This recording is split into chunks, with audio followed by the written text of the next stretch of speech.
Hello नमस्ते to everyone, मैं हूं अमर और आप सबका स्वागत है पंजाब केसरी और नवोदय टाइम्स में। आज के मेरे गेस्ट बहुत स्पेशल हैं। मैं हूं पताल लोक, एक बहुत ही स्पेशल कास्ट के स्पेशल एक्टर्स और मेकर के साथ। मेरे साथ है अविनाश, मेरे साथ है ईश्वर और मेरे साथ है गुल। कैसे हैं आप? वेरी वेल, हमसे बात करने के लिए बहुत बहुत शुक्रिया। प्रमोशंस हेक्टिक और fun? It's been fun so far. और हम यही सोच रहे थे कि हमने काफ़ी कर ली हैं आज, पर फिर भी कोई रेपिटेशन नहीं हुआ है। Repetition of thought. ये दोनों सीजन्स का मिला के पहला है जी। तो हाँ, क्योंकि पहली बार तो कोविड में हुआ था, तो हमारा फर्स्ट सीजन का जोश भी हम आज पूरा कर रहे हैं। But we have really enjoyed this. हमें भी एक दूसरे के साथ समय व्यतीत करने का मौका मिल रहा है। एटलीस्ट मुझे मिल रहा है, इनको पता नहीं मौका कैसा लग रहा है, पर मुझे तो बहुत अच्छा लग रहा है। बिल्कुल, बहुत अच्छा लगा। मुझे याद है जब पाताल लोक रिलीज हुआ था, we all know what it became. इतना अच्छा शो, एक 10 on 10 शो जो बहुत कम आता है, जिसमें आप वेट करते हो कि सीजन 2 आएगा। मुझे आई एम श्योर बहुत लोगों ने आपसे पूछा होगा टकराते हुए हर जगह, eight personal life, at work front, कि कब आएगा सीजन 2। अविनाश, मैं आपसे पूछूंगा, जब आप सीजन 2 का ड्राफ्ट लिखना चालू कर रहे थे तो एक सबसे प्राइमरी थॉट क्या था दिमाग में, दैट ये चीज़ तो मुझे डालनी ही है? हाँ, मतलब मैंने नहीं लिखा है, सुदीप शर्मा और हमारे और 3 राइटर्स, अभिषेक बैनर्जी, राहुल कनौजिया और तमाल सेन, इन लोगों ने मिलकर सीजन 2 लिखा है। और मुझे याद है जब पहली बार इस सीजन 2 होने वाला है, या फिर सुदीप सर ने मुझे बताया था कि आई गेस पाताल लोक सीजन 1 रिलीज होने के बाद तुरंत उन्होंने बताया था कि सीजन 2 का स्क्रिप्टिंग उन्होंने शुरू कर दिया है। तो एंड ऑफ 2020 हमारा पहला नरेशन हुआ था जी। और उन्होंने फिर नागालैंड का जिक्र किया था और वो सारी बातें, तो बहुत एक्साइटिंग लगा था। लेकिन इतना वक्त इस प्रोसेस में लग जाएगा ये तब पता नहीं था। और आज जब 4 साल के बाद मैं यहाँ पे बैठा हूँ, तो ये और एक चीज़ है कि एक कुछ अच्छी चीज़ कुछ बनने के लिए ना वक्त तो लगता है। गुड थिंग्स और yes they take time, and everything whatever happened and whatever process, how far, like difficult, easy, exciting, energetic, dull at moments, whatever it was, it's all beautiful and worthwhile. इतना ही कहना चाहूँगा। बिल्कुल, we are waiting. बहुत सारे जैसे मेरे जैसे audience के सेक्शन के लोग होते हैं, हम वेट करते हैं क्योंकि हमें पता है कि टाइम लग रहा है, मतलब कुछ अच्छा बन रहा है। बट एक और सेक्शन ऑफ ऑडियंस होती है जो थोड़ी नैगिंग होती है, जो कंप्लेन करते हैं कि अरे बहुत टाइम लग गया, 4 साल लग गए, तो उनको कॉर्नर कर देते हैं। तो उन जैसे ऑडियंस को आप क्या कहना चाहेंगे, गुल और ईश्वर? उनके लिए आपके लिए क्या ओपिनियन है कि वो ऐसे कॉर्नर क्यों कर देते हैं? If things are taking time, they are taking time. अच्छा, करते हैं, पता नहीं, आई डोंट नो। करते हैं तो भैया they don't have any option, they have to wait यार, जब बनेगा तो बनेगा। Good things take time, absolutely. I think also a lot of people perhaps don't see the amount of time season 1 took. Because उनको लगता है कि शुरुआत सीजन 1 से हुई, शुरुआत सीजन 1 से हुई उनके लिए, पर टीम के लिए तो उससे पहले से शुरुआत हुई थी। आइडिया फ्लोट करना, नेटवर्क प्लेटफॉर्म को पिच करना, अप्रूवल लेना, लिखना शुरू करना। तो जो हम पर्दे पे देखते हैं उसकी बैक स्टोरी बहुत लंबी होती है जी। तो सेकंड सीजन पे अनड्यू प्रेशर इसलिए भी होता है क्योंकि उनके पास फर्स्ट सीजन से पहले का कोई फ्रेम ऑफ रेफरेंस नहीं होता। बिल्कुल, इट्स अ क्लीन स्लेट। बिल्कुल, बिल्कुल। And season 2 you like expectations, अभी चाहिए, अभी चाहिए, अभी चाहिए, demand, which is a problem with a lot of successful shows. You find that happening. Yes, क्योंकि कभी कभी बहुत जल्दी बनता है तो mediocrity आ जाती है। आई एम श्योर इसमें नहीं है। Ishwar, I always wanted to ask you, you are very choosy in your work. आप सिलेक्टिव हो, आप कम काम करते हो पर अच्छा काम करते हो। लेकिन जब पाताल लोक रिलीज हुआ था, the industry has the potential to box people, artist, की एक बना लेते हैं फ्रेमवर्क और उसी में वैसी ही स्क्रिप्ट्स देते हैं। जब पाताल लोक बहुत हिट हो गया, आपके पास क्या बहुत ऐसी स्क्रिप्ट्स आई वेयर एक सिमिलर जोन के रोल्स आ रहे थे जो आपको रिजेक्ट करने पड़े? No, thankfully, I mean, it was not वो बार बार एक ऐसे, I think the normal reaction would have been to get cast as a cop, the virtuous cop. Yeah. वो उतना ज़्यादा नहीं हुआ, but हाँ, there is a like the qualities that Ansari has somewhere, I think, of earnestness, a virtuous person, वो ज़रूर I think रहा है. Some people have kind of taken a punt and gone against the grain and cast me as you know, as a grey character, which is also there, because I think the beauty of Ansari was that it's not just उसके जो एक आप कह सकते हो righteousness है, वो तो है ही है, that's on the surface, but there's a lot going on, you know, in his head, and I mean, because the writer wrote it that way, you know, it was kind of conceived that way by Avinash and the team. I could sort of play it out like that, like a complex character. So I think a lot of makers saw that complexity, and I started getting approached for parts which were, you know, at the heart of it, Ansari is a complex character. Yeah. You know, it's a layered character. Correct. So wherever जहाँ पे nuanced or layered or complex characters मेरे पास आने लगे, and those were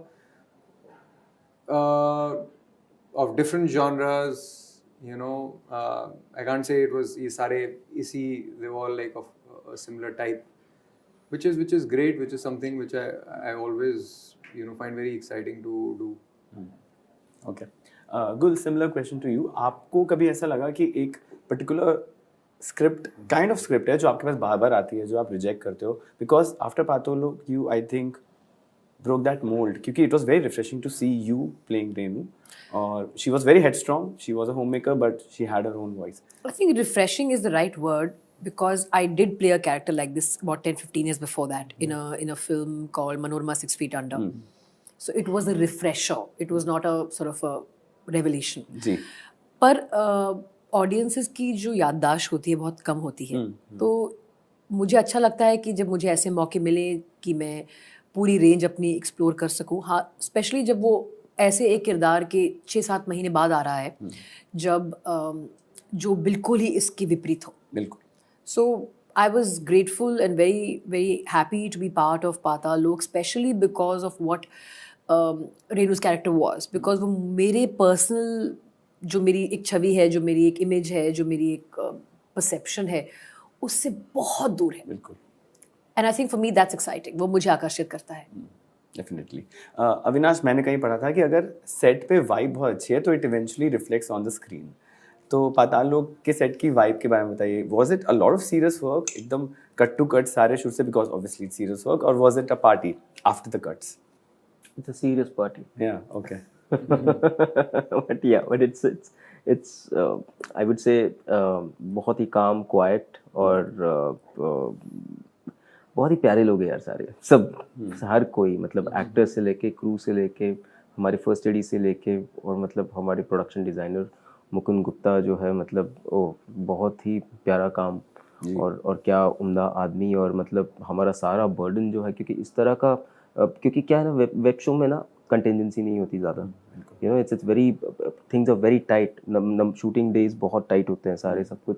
तो इतना meticulously plan करना पड़ता है. तो एक अगर चीज़ अगर कहीं अगर गलत हो गई तो उसका डोमिनो इफेक्ट बहुत गहरा हो सकता है. यू नो, तो जिस तरह से सारा क्रू, ऑब्वियसली हम सब ने एक साथ काम किया होता सीज़न 1 में, और वो भी एक रीज़न है कि इतने मतलब कुछ डिलेज या फिर इतना एक वक्त लगने के बावजूद हम लोग साथ में इकट्ठा रहे और खड़े रहे एक दूसरे के साथ, जो मुझे लगता है कि, और वो एक बहुत ज़्यादा प्यार और यूनिटी इस टीम में है. उस वजह से ये शो पॉसिबल, इस तरह का शो पॉसिबल होता है. Otherwise it's because it's not easy, but when such people are there then it's a party.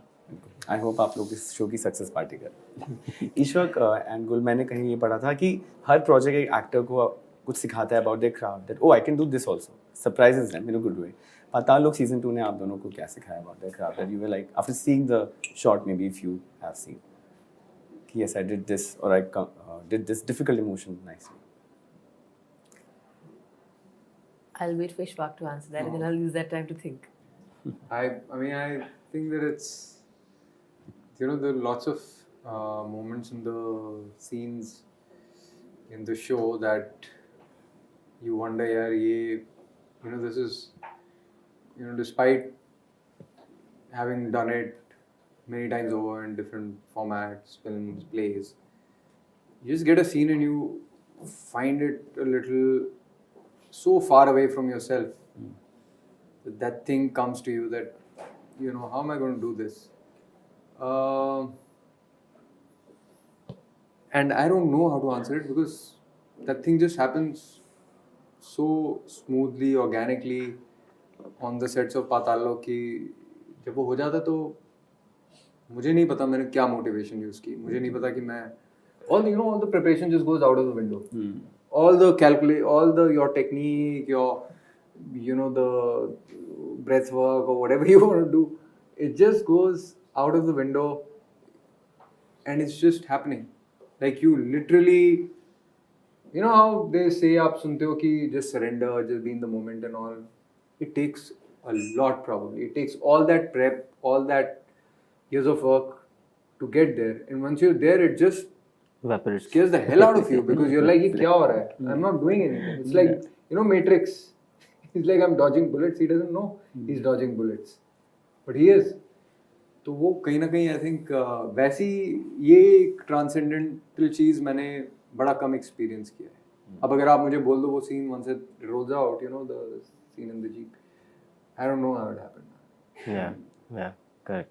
Ishfaq ने कहा, मैं उससे काफ़ी सहमति रखती हूँ. I think surrendering in the moment and trusting the process is not a new learning for me, but it's a relearning. On very many sets, you can't do that. You can't surrender because you have to consciously be aware of what you are doing.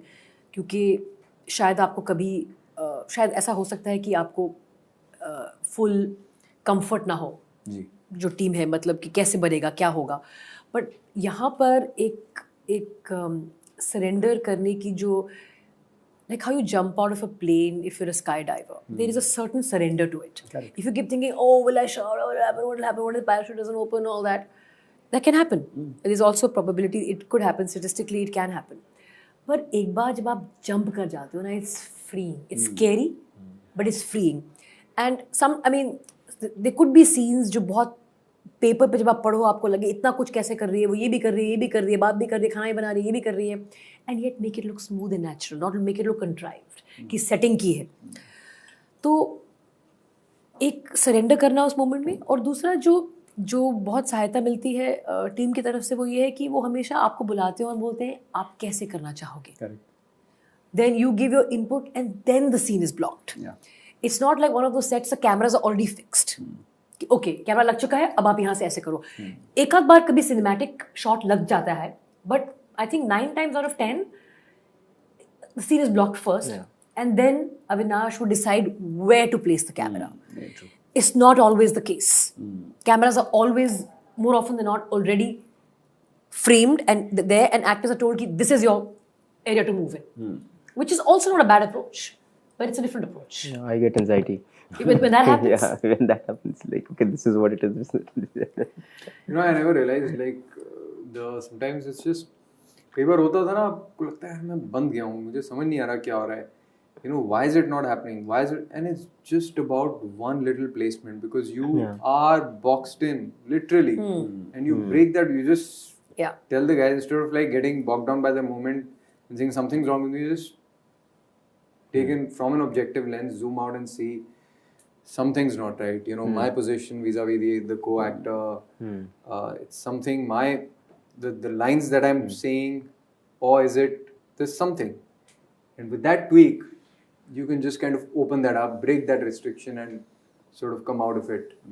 Like you have to forget where the cameras are placed and everything. While remembering and making sure you hit your mark. Yeah. So, yeah. We hope and wish that Paatal Lok season 2 becomes bigger than Paatal Lok season 1. बहुत अच्छा show निकल के आए और जैसे ही आएगा we'll tell you how it was. Thank you. Thank you. Thank you. Thank you. Thank you.